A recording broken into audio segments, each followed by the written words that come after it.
Hey, this is Chase from ShotScience.com, and welcome to our introductory video on defense. It's Defense 101. Welcome to the classroom.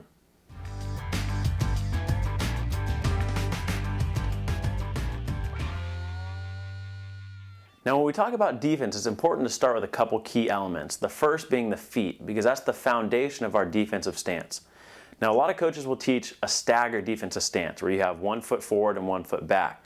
Especially if we have a left-handed offensive player or a right-handed offensive player and they don't have much of an offhand, they'll usually stagger the feet to force them one direction. Well, we don't think this is a great way to play defense. What we like to teach is something called mirror the three-point line. And what that essentially means is that our feet should be the same angle as the three-point line.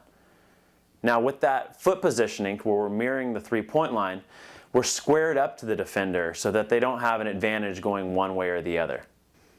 One of the big advantages of squaring up to the offensive player is that there's no longer a foot for them to attack. If they attack our top foot, then we have to open up and it takes a lot of time to pivot and that defender's already by us. So when we open up and square to the offensive player, we can really move our feet and shut down any lanes that offensive player might have.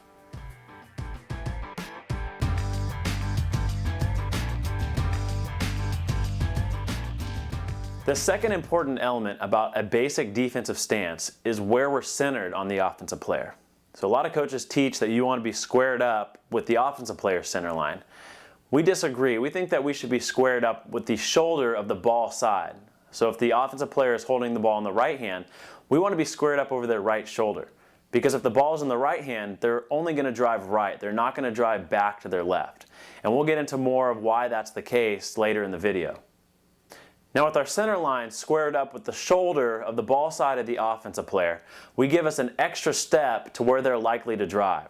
So they're likely going to drive right if the ball's on the right-hand side. It gives us an extra step to cut them off. Now, if they rip the ball back through the left side, then we shift our defensive stance to center over their left shoulder so that we have a step in that direction.